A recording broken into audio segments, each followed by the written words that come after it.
Coping with Uncertainty. The title of today's talk is What is Going On? You may have noticed that I've got a different shirt on today. This is my Formula One shirt. Got this in 2008 when I took my sons to watch the Formula One race at Silverstone. We went for the 3 days and it was amazing. We saw the practice, we saw qualifying, we saw the race. I remember when we first arrived and went up towards the track, and before we could even see the track, we could hear the cars. The noise was just phenomenal. It's quite amazing to be there, and so different to watching F1 on TV. I want to tell you about the race. We got to the racetrack at 7 o'clock in the morning. That was when the gates opened, and we knew where we were going. We had picked out a place that we wanted to get as close to the track as possible. So we're only just a few feet away from the track, and it was great. We could, hear everything. You're right there. You could feel, as it were, everything that was going on. It was raining that day. So we had to endure lots of rain showers from 7 until 1 o'clock when the race started. There were, of course, lots of preliminary races, so there's stuff that kept you occupied and so on. But where we were sitting, there wasn't any big screen, so it would be difficult to see what was going on the rest of the track. And as I say, this is 2008, so yes, we had a mobile phone and you could text with it, but there was no social media on it, so there was no way of checking what was going on. Anyway, the race started, and it was raining a bit, and cars were sort of going all over the place, but we could track what was going on. We kept up with it, and then it stopped raining, and the race was progressing quite well.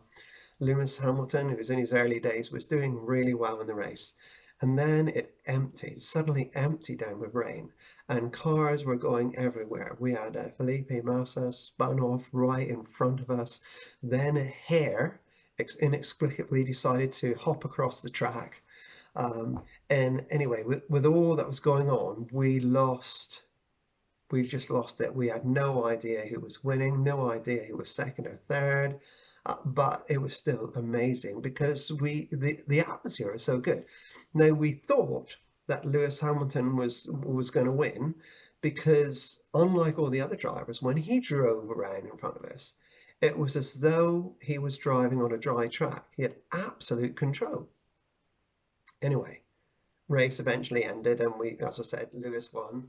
We had no idea that Rubens Barrichello came in third, but he did, and we don't know how he did it.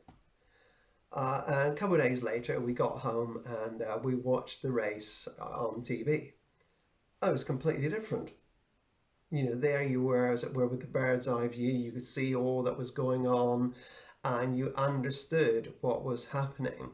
But actually, at the race, in one sense, we hadn't got a clue. I guess that's where we are right now, isn't it? With the virus that's going on all around us, with the lockdown, we don't really know what's going on. Let me tell you a story. There was once a king who had a great empire. He was so proud of it that he decided to have 6 months of celebration, celebrating his achievements, celebrating his wealth. And at the end of the 6 months, he had a 2-week party in the capital city. And, he was with his mates and they were drinking away. And one day said, you know what? You need to see my queen. She is just amazing to look at. She's just so attractive. And so he gave the order that the queen should dress in her finery and come in and display herself before all the king and his officials. Well, when the queen heard about this, she said, no way, I'm not doing that. I'm not going in front of all those drunken guys so they can just leer at me. I'm not doing it. And so she refused. Word came back to the king. This had never happened before. And it was in the days when you did not disobey the king and men ruled. Well, they didn't know what they were going to do. And so all the guys talked about it, the officials came in, the advisors, and they said, right, what we're going to have to do is this. The queen is going to be deposed. She will no longer be queen, and she will never, ever come into the presence of the king again. King was happy with that. Everyone was happy with that. That's what was agreed. A couple of days later, the king was so upset. He was miserable. He was missing the queen. He was down. And his advisors and officials were worried that if the king got down and the king got upset, well, who knows what he would do. And so they worked out a plan. And they came to the king, Your Majesty, you need a new queen. So what we're doing right now is we're going right throughout the land. We're picking up all the most beautiful and intelligent women, and we're bringing them to the palace. And eventually you're going to be able to choose which one you want to be queen. He said, how am I going to do that? Well, each one's going to come and spend a night with you, and then whichever one you like the most will be queen. He said. And he sort of cheered up a bit. And so the process was set in motion.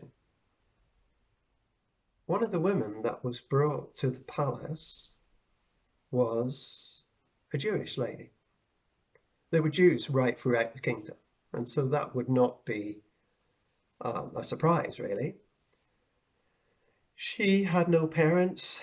She'd been brought up by her uncle, and her uncle said, don't let on that you're Jewish. Just go with the flow. So she did. Everyone loved this lady. She was the favorite with all the advisors, and eventually the day came when she was going to spend the night with the king. And the king loved her more than any of the other women. So much so that he made her queen of the empire. And her uncle was so proud of her. But at the same time that this lady became queen, there was a young, ambitious, evil guy who began to rise up as one of the key people in the empire. And he was able to suck up to the king, and the king promoted him until he became almost like the prime minister in the land. He was so important that everyone would bow down to him and call him sir, except for the queen's uncle. He would never bow down to him. This got under this young man's skin. And when he found out that this man was a Jew, he decided he was going to have all the Jews in the empire destroyed. So he went to the king and he said, look, there's a group of people, a people group across your empire that cause lots of trouble, and I want to get rid of them. I'll pay money into the treasury to do it. Would you allow me to do that, please, sir? Go ahead, he said. Yes, I trust you. You go and do whatever is needed to be done. Now, the young man was quite superstitious, and so he cast lots to find which day of the year the annihilation should take place. The law was made, as it were, in January, and the lot was cast for the 13th of December. The decree was issued, sent throughout the land, and so all the Jews in the land knew that in 11 months' time they were going to die. The uncle of the queen sent her a letter, because she knew nothing about this, telling her what was about to happen. She wrote back, Dear uncle, the king has been quite distracted recently.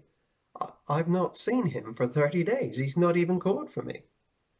You know that I am not allowed to go to him. Uncle wrote back, My dear,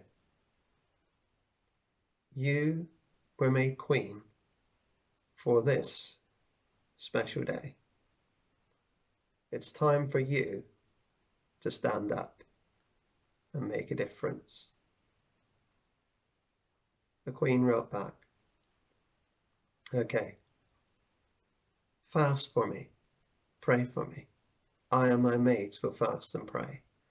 Then I will go to the king, knowing that if he is not pleased to see me, then I will die that day.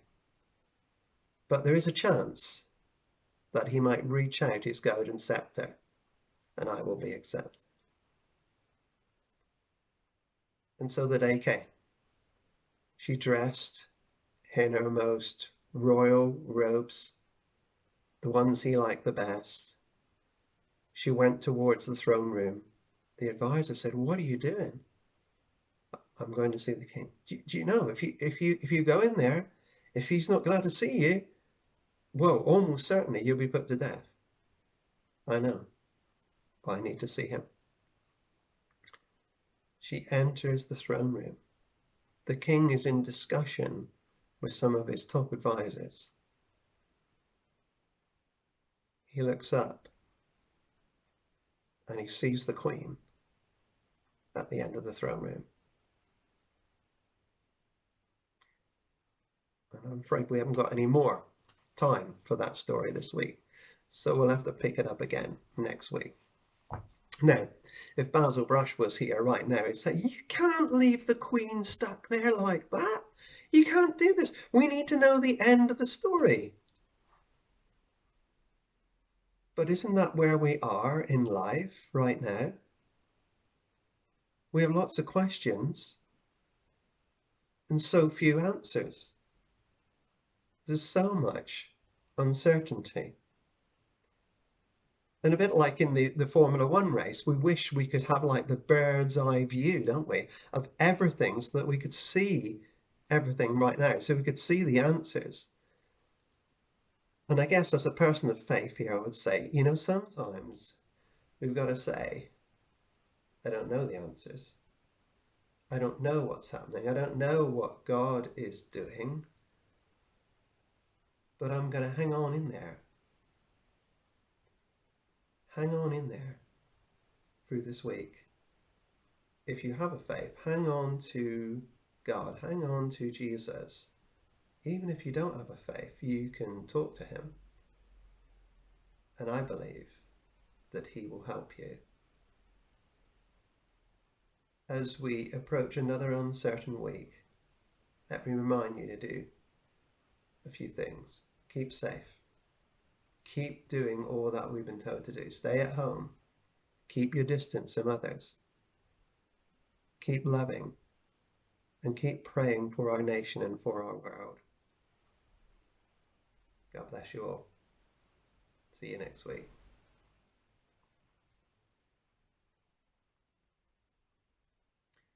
Martin. Yes? I'm ever so sorry about last week. I forgive you. Thousands wouldn't, but I forgive you. Martin, what are we going to do today? Well, I think we should go and watch some football.